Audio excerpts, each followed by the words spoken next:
Hello and welcome to Compounding Curiosity. I'm your host Kalani Scarrett, and this podcast is all about compounding your curiosity alongside my own through thoughtful interviews with interesting guests. For transcripts and detailed show notes, check out the links in the description. Hopefully you're as keen as me to learn something new, so let's get stuck in. My guest today is Christopher Hood. Christopher is an academic and author based at Cardiff University. He is the author of 5 academic books, including Shinkansen, From Bullet Train to Symbol of Modern Japan, which is today's focus. He is also the author of 3 novels, including Hijacking Japan. In today's conversation, we go deep on everything about the Shinkansen, from its early beginnings all the way through to its economic and cultural impact. So please enjoy my conversation with Christopher Hood. So Christopher, thank you so much for being here today. But I think before we dive deep on the Shinkansen itself, I'd love to just start with understanding how you first got involved with Japan and the Shinkansen, and maybe what got you curious about all this. Sure. So, first of all, let me say thank you for inviting me to come on. It's a great opportunity to talk about what I'm doing, and hopefully I can get across some of my enthusiasm to some of your listeners, because one of the things I've been saying for years is that not enough people look into learning more about the Shinkansen. I think a lot of people go to Japan, love traveling on it, but don't maybe take the next step to learn a little bit about it. And I suspect, in some respects, my story of the Shinkansen actually starts from that very personal side. So it all begins really back in the 80s when I was a high school student. I went to a school which was predominantly for foreign students, wanted to go to British universities. And I had a lot of Japanese friends, but friends from other countries as well. And one day our head teacher gave us a talk about we need to think about university options and everything. And I came out from that, bumped into one of my Japanese friends, and he said, "So what are you going to study at university?" And I said, "Japanese, of course," just purely as a joke, and we had a laugh about it. And then afterwards I thought, well, actually, maybe it's not such a bad idea. So I went to the school library the next day to actually check whether it was possible to study Japanese at a British university. And in those days, there was only about 4 options. But they were options nonetheless, and so I went with that and got the grades I needed to go to uni to study Japanese. But the Shinkansen sort of comes into the story as well. So after finishing my A-level, so the examinations you do in order to get into university, I went out to Japan for about 4 weeks, also going on to Singapore, Malaysia and Thailand, largely staying with friends. So it was not sort of particularly expensive trip. But one of the highlights for me was taking the Shinkansen down from Tokyo to I went all the way to Osaka, and one of my Japanese friends had decided which train I would be on. I think I even paid for a reserved seat. I still got the ticket tucked away somewhere. He obviously knew what he was doing. I hadn't got a clue particularly, but my image of the Shinkansen was the round-nosed, very much looking like a bullet kind of design. And it wasn't. It was what I now know as a 100 series, which had a much more Concorde-like look and so on, much more pointed and very different, of course, to any trains we get in the UK. So that kind of blew me away. I mean, apart from that, the experience, that particular journey, I remember most, I guess, from the disappointment and not really being able to see Mount Fuji properly from the train, because particularly back in the 80s and 90s, you just couldn't because of the pollution. A lot of it's actually due to smoke coming from the paper mills around the base of Fuji, I think, as well. So, that was disappointing, but otherwise, of course, it was just an amazing experience going on the Shinkansen, very different to trains in the UK. And then, as I said, went on to uni to study Japanese and kept on going to Japan for many times. Most years I'd get out to Japan at some point or another. And of course, this is all back in the days pre-digital cameras, so you had to buy camera film. It was expensive. You'd have to get it developed. That was expensive. So you'd come back from a trip. I did an 8-week trip to Japan and came back with maybe 10 films of 36. So that's 360 pictures, half of which would be out of focus, wouldn't have worked. You just don't know about it till you get back. So, in reality, you come back with about 150 pictures, which is less than most of us probably take in one morning if we're in Japan these days. But one of the things that struck me from getting all these pictures developed was that I'd taken a lot of pictures of trains. And this surprised me a bit. I wouldn't consider myself a train spotter or anything like that, but clearly something was catching my eye about these trains, and realised it was to do with the shape, the colours, because all the trains are different colours and things. And so as time went on, I thought this could become an academic study, and I actually looked into doing something related to the Shinkansen for my undergraduate dissertation, but just couldn't find materials and ended up actually doing my dissertation about a completely different subject, all about the creation of the J-League in Japan wanting to host the 2002 World Cup. Speeding forward a little bit, after a year in Japan teaching English, I decided to do a PhD and again thought about doing something on the Shinkansen, but was still worried about whether I'd find the resources or not, so I did a different topic. But after finishing the PhD and working on getting that converted into a book, I sort of thought, I don't want to do anything more on that topic, which I've been working on. I want to do something a bit different. And by this stage, I'd made contact with some people at JR Central, so one of the companies that operate the Shinkansen. And so I thought, well, even if there aren't books out there, I've got a way into the company at least. And so in early 2001, thanks to having won a contest for speaking Japanese and everything, which paid for a flight and various other things to get out to Japan, I spent a week doing my first field work, visiting JR Central, getting shown around and everything. And that just completely sealed the deal. I thought, right, that's it. I'm committing to this research. And by then, it turned out that actually lots of people in Japan were writing about the Shinkansen from a very different aspect to me, but it gave me the opportunity to do my own field work, read other things as well. So it all just came together very nicely. So I've been working on the Shinkansen for 21 years now. Yeah, it's a crazy story, and I love it because there's a few twists and turns and you never really know, but you eventually ended up with what you love. Yeah, that's it. And it just started from having friendships and taking photographs, really. And I guess it just developed into something bigger over the years. Exactly. And yeah, you never know where it's going to end up. Do you have a favourite Shinkansen series? And maybe why? Is it sentimental or? Yeah, that's a tricky one because there's so many different Shinkansen. And this tends to be a very popular question on social media groups and stuff like that. I'm a member of a couple of groups, including obviously the Japanese Railway Society and so on. And this question does come up, and the 500 series is a very popular answer. And I get why people would say the 500 series because it is a very sleek design. And I remember being completely amazed by it when I first saw it back in 97. But I don't know whether this is my Japanese influence or what, I don't know, but it's almost too perfect in the same way that Concorde isn't my favourite aeroplane because, again, it was too perfect as a passenger plane, that very sleek design. I prefer the 747 because there's something not quite right about it, but somehow it works. And so I'm kind of like that with the Shinkansen, and I think on balance I would probably say the 700 series, which at the time, when it first came out, really didn't impress me a great deal, and it got the nickname of sort of being duck-billed platypus, which probably from where you're from is not necessarily a bad thing to be called, but in Britain and Japan is not necessarily seen as a compliment. But it's also the Shinkansen I went on the most when I was doing my research for the book. It's the first Shinkansen I went in the cab with the driver. And although it still I say still, it's been retired now, it looks a little bit funny from the front. Side on, it was a really nice profile. So for the combination of sentimental reasons and everything, I'd actually say 700, which I think would surprise a lot of people. Similarly, I also like the E4 Shinkansen, which was an ugly brute of a train, about to be retired this year. But because I set a novel on the E4 series, I have a particular connection with that train as well. So probably those two over the more traditional answers that people give. No, I love that. And yeah, obviously no platypus slander on this podcast.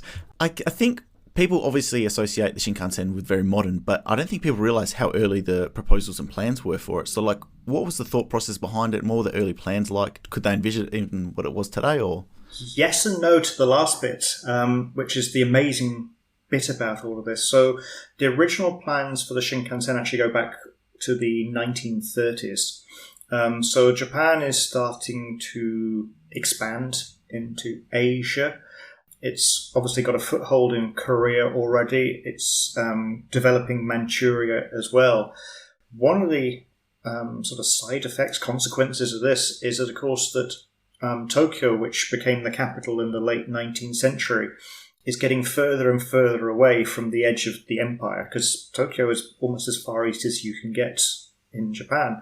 And so they really were looking at a way to speed up the connections with the rest of the empire. I mean, in Manchuria, it was going to be very easy to build high-speed railway lines.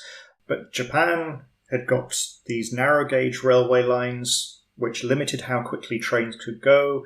It's 1,000 kilometers roughly from Tokyo all the way over to the westernmost point of Japan to make an easy connection over to Korea.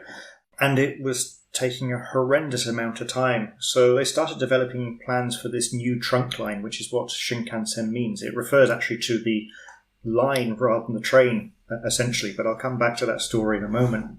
So they started developing the plans for the Shinkansen and started building the line as well. So actually when it all gets resurrected in the 1950s, the original photograph taken of sort of the groundbreaking ceremony is a little bit ironic because it's taken right in front of a tunnel which was built for the original Shinkansen. And some of these tunnels after the war got used for other purposes before the Shinkansen eventually did actually use them. But obviously the project came to a halt during the war once it was obvious the war was turning against Japan and resources needed to be put elsewhere. I mean, the original plan even included ideas of having the Shinkansen connect Japan to Korea, potentially using, this is the most amazing concept and I find really scary when you think about the number of earthquakes and everything that goes on, but it was literally going to be a tube in the water standing on stilts. So rather than going under the seabed and going through as a conventional underwater tunnel would do these days, it was literally going to be in the water, which I find mind-boggling. Imagine what happens if that sprung a leak. But obviously none of this happened. But as I said, some of the construction went ahead, some of the land purchase went ahead, so some of this obviously then influenced the design when it gets resurrected in the 50s. But one of the amazing things is the guy who was sort of involved with designing the train in the 1930s, he was told to work on the basis of a steam train, which he did. And you can find the diagrams for this. And because of the nature of the empire and everything, the train was given the name of Dangan Resha, which means bullet train. And this is why now trains are still referred to as bullet trains, because nobody came up with a better alternative when the eventual Shinkansen was launched. And the term the Japanese started using was a bit of a mouthful. So the Japanese themselves didn't really know what to call it, which is how it ended up being called Shinkansen, referring to both the train and the line. But bullet train got used. It goes back to the 1930s. But although Shima had been told to design a steam train, he actually also in parallel started working on an electric train. He could see this was going to be the future. If we then roll forward 20 or so years and we come to the resurrection of the Shinkansen and so on, his son is then the one who is involved with the design of the actual Shinkansen, and of course it becomes an electric Shinkansen and so on, with essentially motors under each carriage, so you don't have locomotives at each end. And just to sort of tie all this together, the son of that Shima was then involved with the project of the high-speed railways being set up in Taiwan, which uses a hybrid of European and Japanese technology, but the train is very much Shinkansen. So the Shima, 3 generations of the Shima family have been involved in different stages of the sort of Shinkansen's evolution. Yeah, well, I didn't realize about the grandson. I knew about the son, but not the grandson, so that's great for me. So yeah, you touched on Shinkansen as the new trunk line, the story there. Does that get a bit confusing as well with Shinkansen referring to both the line and the train? For most people, no. The only time I come across confusion is actually with my own students. Hopefully my new students won't get to hear this podcast before I start the course with them in 2 or 3 weeks' time, because I start off by asking them a whole range of questions related to Japan. And it's just multiple choice, bit of fun, just ease them into the topic before I give them lots of reading to do and so on. And one of the multiple choice questions I give them is, what does Shinkansen mean? And option A is a fast railway train. Option E is a railway line. And of course, most of them go for the train and everything. And I then point out to them, well, technically, it's the line. But it's a trick question as well, because it's also means the train. I mean, it's not like in France where they developed the 2 different terms. TGV is the train, but they also have chemin grande vitesse, referring specifically to a high-speed railway line itself. For most Japanese, most of the time when we're speaking Japanese or anything like that, there is no confusion. It's obvious which one you're referring to. And of course, predominantly it's the train, because there aren't many times when you need to refer to the railway line. And if you do need to be specific, there are ways of referring to a railway line specifically to sort of get rid of the ambiguity in that respect. Ah, cool. No, that's interesting for me. So obviously the Shinkansen launched for the Tokyo Summer Olympics. Like, what was the significance behind that, do you think? I mean, there's a lot of significance, and just to say, one of my biggest reliefs of the Tokyo Olympics happening in 2021 and passing relatively successfully is that actually we didn't have one event which I was really fearing we were going to have, and that was a fatality due to the heat. Because nobody in their right mind, as far as I was concerned, would go and put the Olympics in Japan in July and August. It's way too hot and humid. It had never been proposed to do this before. So Tokyo was meant to hold the Olympics, obviously, back in the 40s. That didn't happen. When Tokyo hosted the Olympics in 1964, this is the first time that an Asian city had hosted it.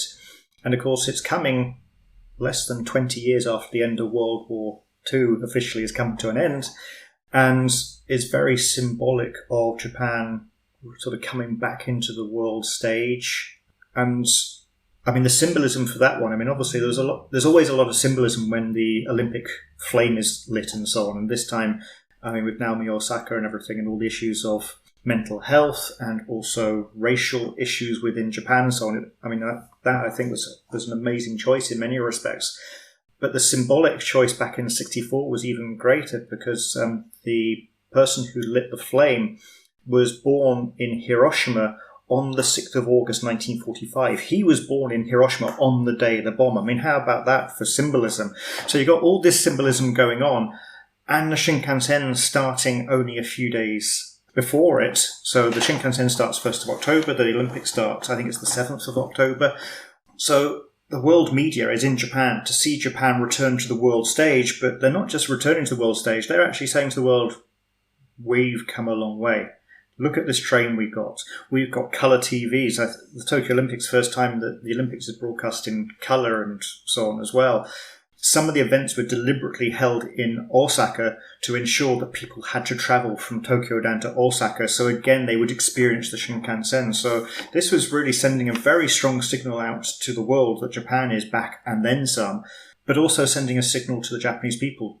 Just look how far we come and what the trajectory is that we're going on. And this was important for the Shinkansen story because a lot of people were very skeptical about when it was being built. They thought it was a white elephant at best. People were terrified it was going to lead to some high casualty numbers because the railway organisation, it was a nationalised company in those days, JNR, had a terrible safety record. And so people were convinced there would be accidents. In fact, apparently newspapers had essentially written the stories and all they needed to do was drop in the train number, what time it happened and everything. But they had the stories ready to go. But of course, they've never had to be printed. Yeah, that's insane. I didn't realise it was that dire, I guess, or the opinion was like that. So the safety record is obviously immaculate, and during its 50-year history, it's carried over 10 billion passengers, but there hasn't been a single fatality due to collision or derailment. Like, what are some of the unique safety features, and how have they achieved this, basically? Okay, so there's a number of features, and these were all built in right from the beginning to try and ensure the safety. So, I mean, the first thing is obviously that it's running on a dedicated railway line, so it doesn't have to worry about slower traffic getting in the way. There is slower traffic in the sense that some Shinkansen stop at all stations, some only stop at some. So trains will sometimes pull into a station and be there for 5 minutes to let faster services through and so on. But you haven't got freight trains in the way, for example, or small commuter trains, things like that. So that was one feature. Part of this also meant making sure that there are no level crossings. So today in Japan, 50% of railway accidents happen at level crossings. I always think it's a little bit of a strange phraseology for it to be saying that 50% of train accidents happen at level crossings, because by definition I always think the train was supposed to be there. It's probably the car that wasn't supposed to be there. So it's a little bit unfair to brandish it as a railway accident, but anyway, that's how it gets done statistically. So getting the trains away from the cars was an important feature, which I think becomes increasingly important as we go through and sort of 60s, 70s into the 80s and more people have cars, obviously. I think that was really sort of far-sighted way of doing it. Another safety feature was making sure that the train design itself could cope with the high speeds, that it wouldn't lead to derailment. Helping with this was the design of the railway line itself, that the lines themselves, the bits of metal which the train runs on, are much longer and better designed than other countries sometimes have, to make sure there's no warping or anything. And then the next thing, which I guess is always the one that surprises people, is that the Shinkansen has no railway signals. I mean, if I think most countries in the world, if you walk down to the end of the platform, you see red lights, orange lights, green lights for trains to go. I mean, it's a very similar system to cars in many respects in most countries. There's nothing like that for the Shinkansen because the signalling happens within the cab. And so the driver is constantly getting updates on what is the maximum permissible speed that they're allowed to travel at, which takes account of the line itself. So if they're coming up to a corner, obviously there's going to be a drop in the speed. But also if they're getting closer to a station, if they're getting closer to the train in front, automatically the speed limit goes down. But the driver is still in control. Okay, and this is a really important thing I always like to stress, and I've certainly had stressed to me a number of times by the railway companies themselves. The Shinkansen need the drivers. They are not automatic. A typical London Underground train can be more automated than the Shinkansen in that respect. But if the driver doesn't respond, the train can then override and will stop the train. The only time effectively where that doesn't happen is when the train comes into the station. And around about halfway along the platform, there is a point where the driver has to press a manual override switch and say, I am in control now. I'm going to be stopping this train at precisely the right point. They've got a 15 centimetre window in which to stop this train, which may be 400 metres long. It's quite amazing, both watching them do it, and I've also had the experience of trying to do it on a simulator and seeing how horribly wrong it can go. But basically, they have to press this manual override button to say, I'm in control now. If that doesn't happen, the train will come to a stop, but only about halfway along the platform. And this did happen one time. I can't give you a year off the top of my head. I'm guessing 2003-ish, maybe, where a driver had fallen unconscious for some reason. And it first became apparent when the train stopped halfway along the platform at Okayama, but nobody was ever in danger because of the safety system that's there. But it's very much the driver is still in control. It's different, I would say, to like autopilot on an airplane rather, because autopilot on an airplane is very much the autopilot's number one, and the pilot is there monitoring to make sure it's not making any mistakes, other than most pilots prefer to do takeoff and landing themselves.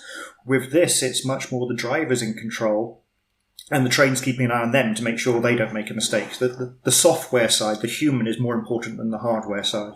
Do you see their role changing going forward? Is there any plans to automate it more, or are they perfectly happy with how it is? I think for the main Shinkansen, it will stay that way. We might see some variations across the companies. I mean, one of the things that happened was back in 1987, the Japanese National Railways was broken up and privatized into a number of different passenger companies and one freight company. And one of the things that struck me about doing my research is although these companies were obviously originally all together, now they have very different feels and cultures. I mean, just traveling around Japan, you'll see even the trains, even the Shinkansen themselves, can look different across these organizations, both the design, but also how they paint them and various things. So there are company and cultural differences, and this potentially could lead to a change in attitude, but some of them I don't see it changing because I think they are so focused on the human element being central to the Shinkansen. I don't think they would want to change that as long as they've got enough labour. I mean, as I'm sure everybody's aware, Japan's population is going down quite rapidly and there's a labour shortage in certain areas, but being a Shinkansen operative is quite prestigious, so I don't see this as being an area where they'll necessarily have a shortage of supply for the time being. The one area where it's almost certainly going to be different is on the linear Shinkansen, the maglev, Chuo Shinkansen, whatever term you want to use, which will initially, once it's constructed, operate between Tokyo and Nagoya. It's then meant to be extended to Osaka. Because this train is going to be travelling at 500 kilometres an hour, I mean, it's essentially a low-flying aeroplane. There's nothing really the driver can be doing.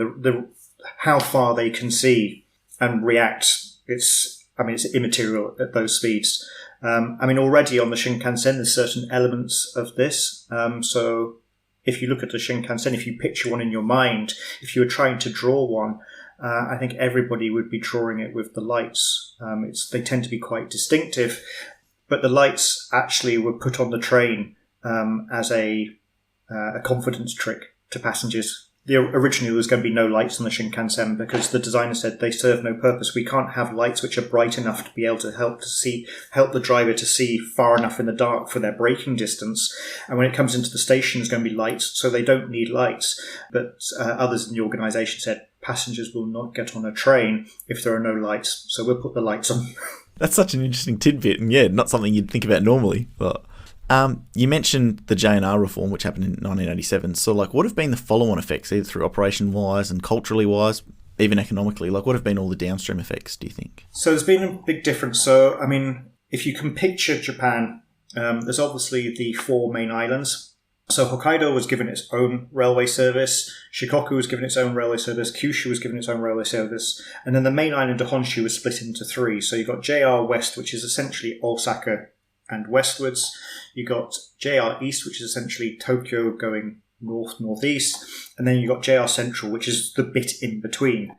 JR Central is essentially a Shinkansen company. 90% of its income comes from the Shinkansen because it operates the line from Tokyo down to Shin Osaka. Technically, some of its Shinkansen is going into the territories of other companies. So it should switch over at Maibara going to the west, and it should switch over at Odawara going east. But they decided it would be too complicated to have drivers jumping in and out at these points, so JR Central essentially invades into the territory of other companies. And this happens with some of the other lines as well. But its income essentially comes from that. There's not a lot of money in the commuter lines around Nagoya. It doesn't have many other rural lines. It's got the most money. And it's purely focused on Shinkansen. Virtually every single employee of JR Central at some stage or another goes through the process of getting a Shinkansen driving license, so that even if they end up in marketing or accounts, they understand how the Shinkansen operates. It's very much, that is what the company's about. JR East, on the other hand, although they have a Shinkansen line, a lot of their revenue comes from the commuter belt around Tokyo, not the Shinkansen. So I mean, they operate the Yamanote line, the Circle line in Tokyo, the Chuo line. This is a lot of where their money comes from. But they've also been pioneering the sort of retail aspect of things. So although this is a historical thing, which a lot of private companies did going right back into sort of the 19th century. So Keio, Odakyu, all these various other lines which people may have travelled on if they've been to Japan.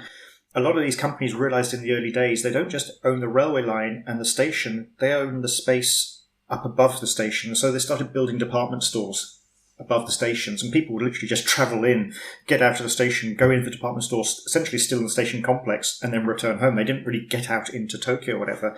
And JR East has really been the one that's sort of pushed that ahead from the J&R side of things, that they got the most kiosks and retail side of things.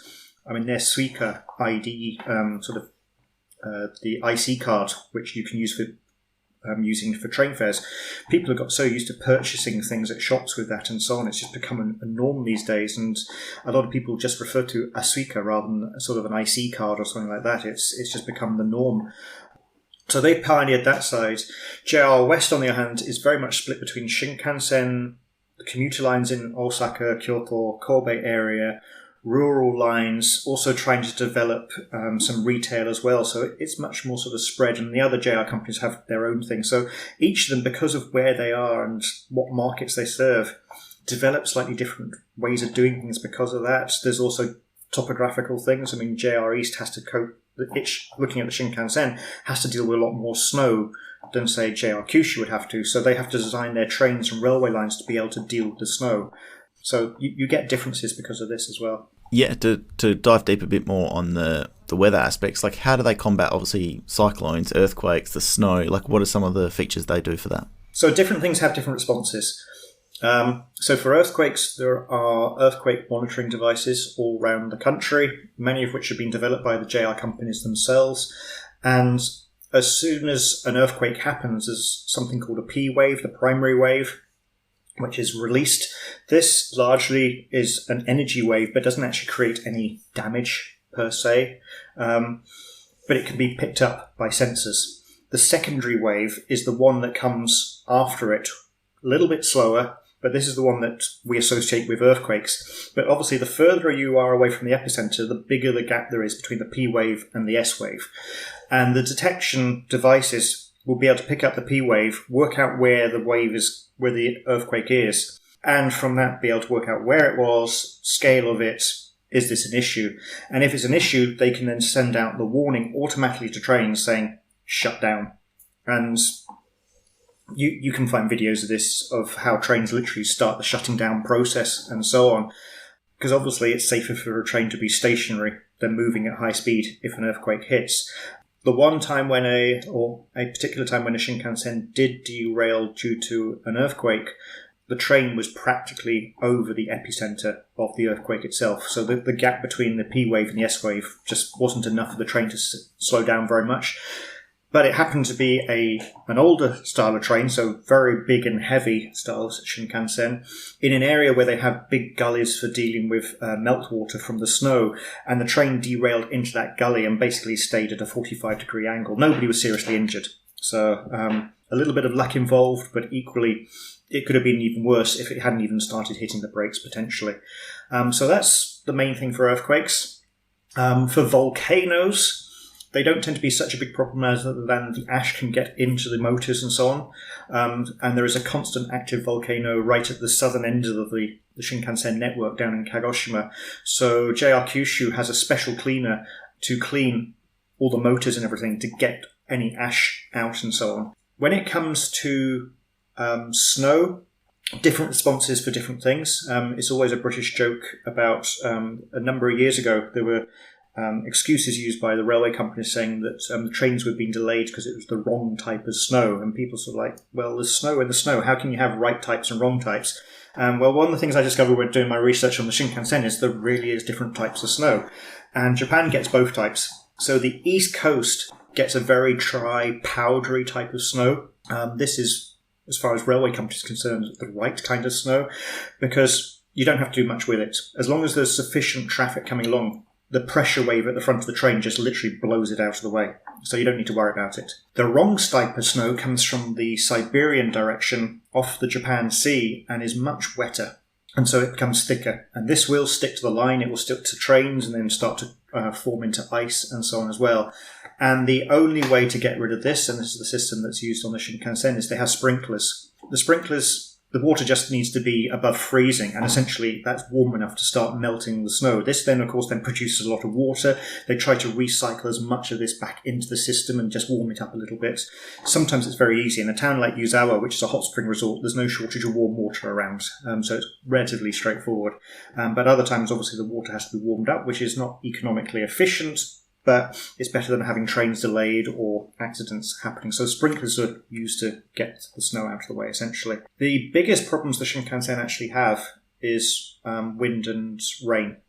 Nothing can be done about these. If the rain gets too heavy, and this of course also applies to if the meltwater from snow gets too much, if it's getting too much within a particular an hour or over a period of time, the Shinkansen has to shut down.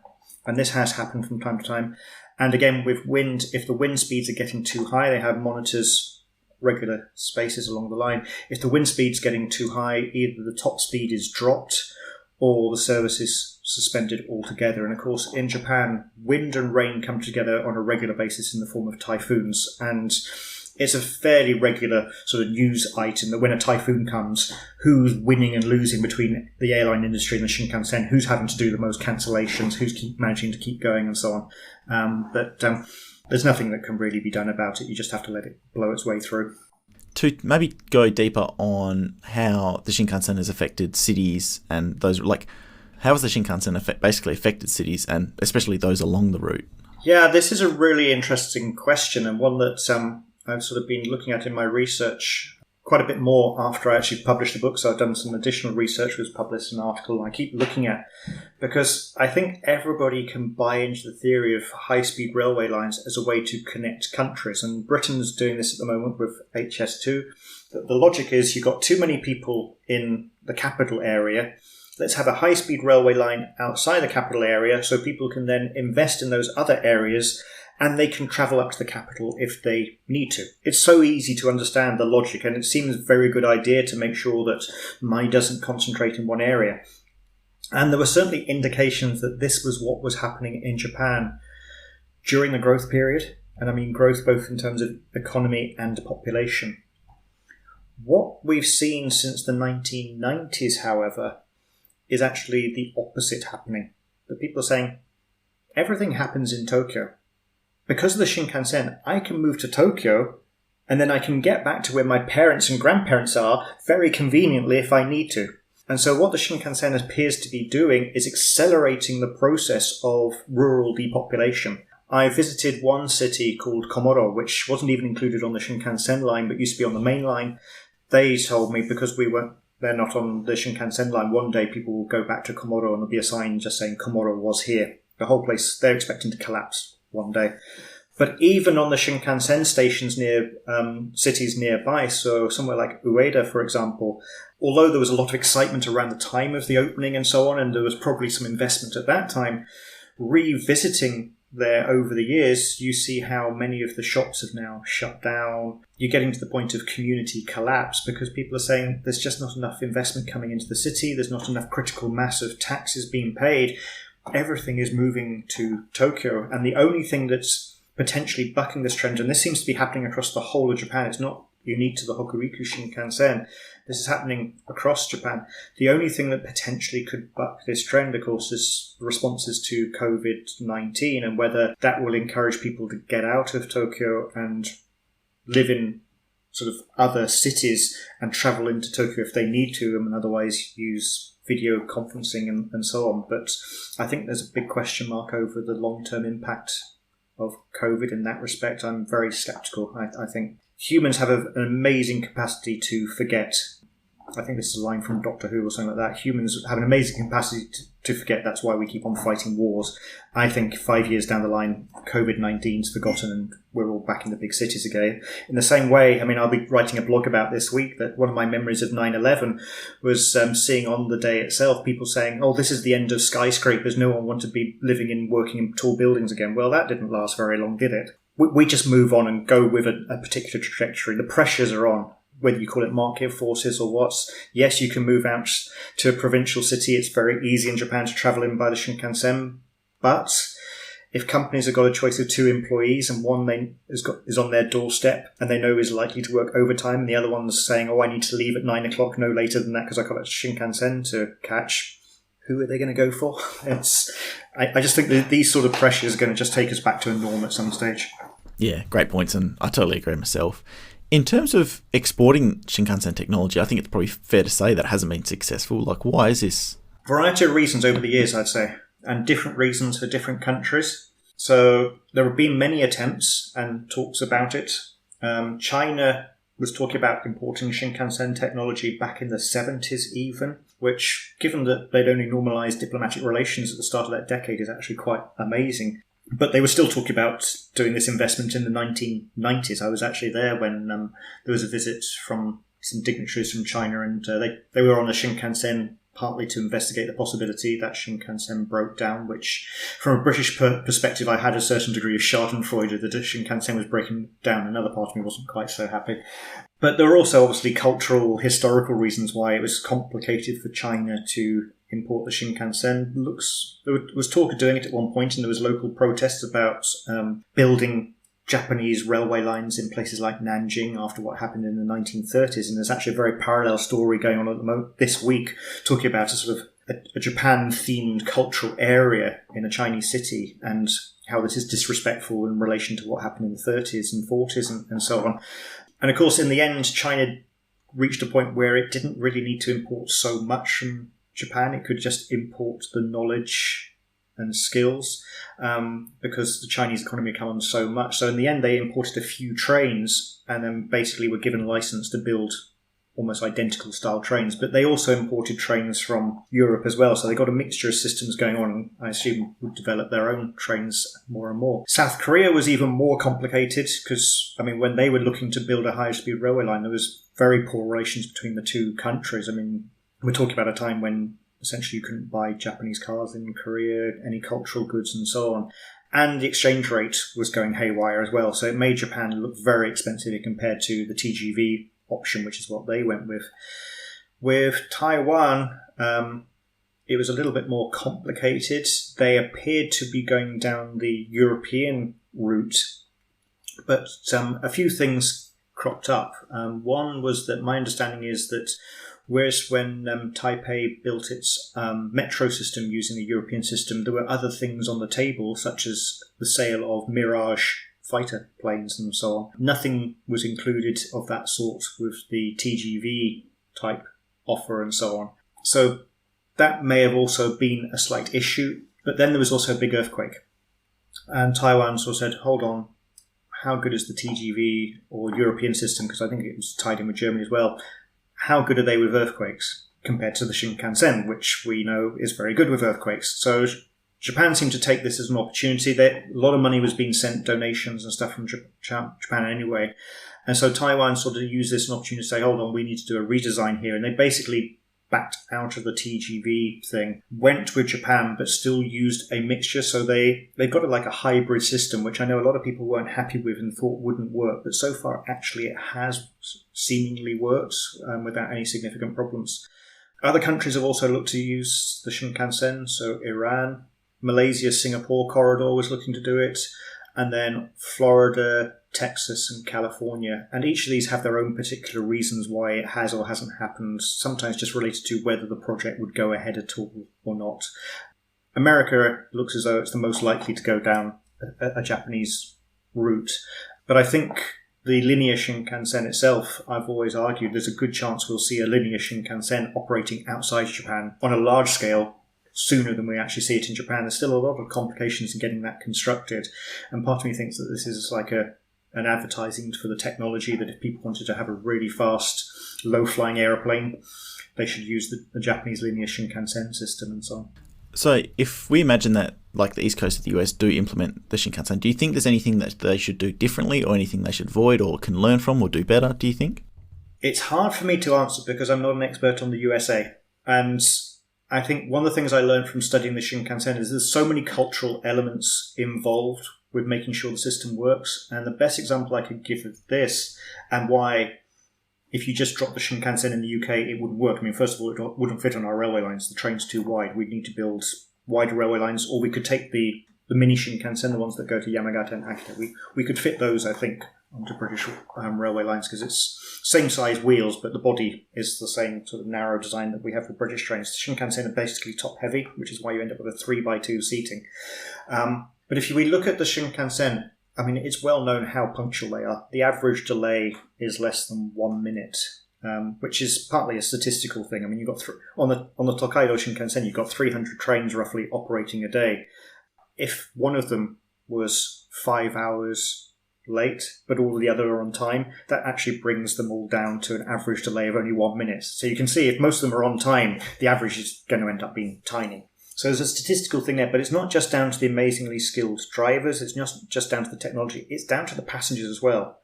The train is only in the platform for 40 to 50 seconds, usually. This requires the passengers to line up in the correct place, which in turn requires the driver to stop the train in the right place. That requires people who are on the train to get off promptly, and it then requires people who are waiting on the platform to be queued up in the right place and get on.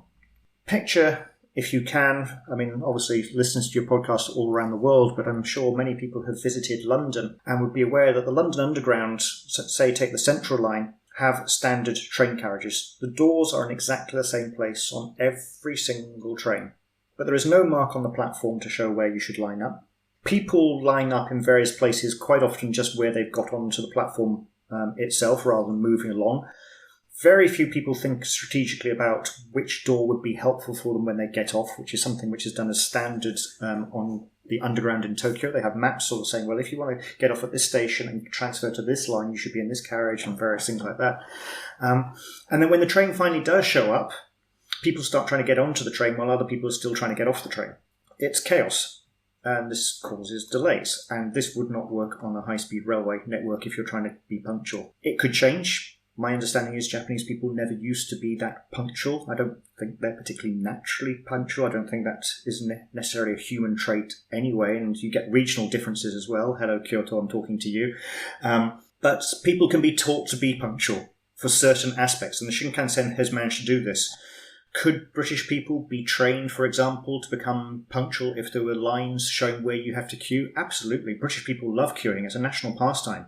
So it could be done.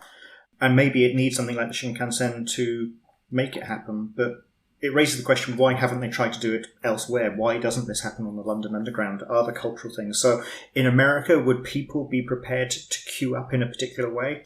I don't know. Based on my experience in the United States, visiting various places, I would say in Hawaii, yes. New York, not so much. So I don't know. No, that's fair enough. And yeah, I wish I could say Australia was different, but we're pretty much the same. No markings, and it's just chaos. I'm not saying anything, and it's a long time since I went to Australia, so I couldn't possibly comment. That's fine. I can say for us, it's chaos, and it's just To wrap a neat little bow on this, what's your favourite Shinkansen fun fact? My favourite fun fact? That's a really tricky one. The one that's popping into my head, actually, is a nice historical one. So I'm sure many people who listen to your podcast and who are familiar with Japan know all about ukiyo-e and the views of Mount Fuji, which were done, and so on. And generally, the view of Fuji done from the Tokaido is that you've got the Tokaido and Fuji is on the right-hand side, because that's the natural side. You've got the coast on one side, you've got the Tokaido, the original road, you've got Mount Fuji. But there is one ukiyo-e picture which, because the Tokaido bends, you actually end up with Fuji being on the other side. This happens on the Shinkansen as well. Very, very briefly. Just near Yaizu in Shizuoka, there's enough of a turn on the Shinkansen line that if you're sitting on the left-hand side of the Shinkansen, you can see Mount Fuji out of your left-hand window rather than having to be at the right side. So I find that a fun little thing that you've got that historical, topographical overlap. Having said all that, I actually think some of the best views of Mount Fuji from the Shinkansen are actually going north from Tokyo out past Omiya and in that direction, but that's by the by. No, that's great. I love it. To move in sort of my closing round of questions, what do you think is the most, a bit off topic, but still, I think, on topic, what is the most undervalued life experience that university-age students don't give weight to? Like, what's an underrated skill or an experience that you think they should have? Being at university, full stop. I don't know what it's like in Australia or many other countries now, but in Britain, there's much greater pressure for 18-year-olds to go to university than used to be the case. It's become a norm for 50% of the population, which is great. I don't have any issue with that. But I think it happens almost like on an escalator. People move up to the next level without actually thinking about why they're doing it. Is it necessary? And then because of the way the fee structure's gone in the UK, which I know is still much cheaper than it would be, say, in Japan or the US, but it's still a huge investment. People are looking to make money while they're at university, doing part-time jobs. And I think this is putting terrible pressure on the students because they're doing bar work or something like that, and they can't afford to lose that job because they need the money to do their studies. But because they're doing the work, they don't actually get to do their studies properly because they need the money. And so you get this awful catch-22 where they are living the life they're not supposed to be living. They're actually in the worst of all worlds. I mean, people used to talk about university. The 3 or 4 years at university has been a break from the real world and everything. And I think some people said it a little bit disparagingly, but actually it's a very important time at university. It's just to come to terms with who you are, what you're doing, and so on. I mean, I think that was particularly important when universities were maybe a little bit more elitist and people needed to find their way because these would be the leaders and one day and think about how they would run companies or whatever. But I think even in a universal education system, it's good for everybody to just have that time to think about who you are, what you want to do, what you want to be studying, how you study it. And we know that once you graduate, you're going to be working. And it's difficult to do that. Even on a 2-3 week holiday, you can't always be doing these things. You can't really do it on a daily basis if you're listening to just music. You need that bigger period of time just to do that discovery sometimes. And so they're actually the worst of both worlds because they're working, plus they're meant to be studying as well. And we assume they're doing a 35-hour working week. And these two things do not fit together. So if there's one thing I would change, I would love governments to find a way of making university education so that people don't have to do part-time jobs at the same time. I think it's killing what university education and university experience is meant to be about. And my recommendation to any parent out there who listens to your podcast and to what I'm saying is, whatever you do, try to make sure that your kids don't need to do part-time work.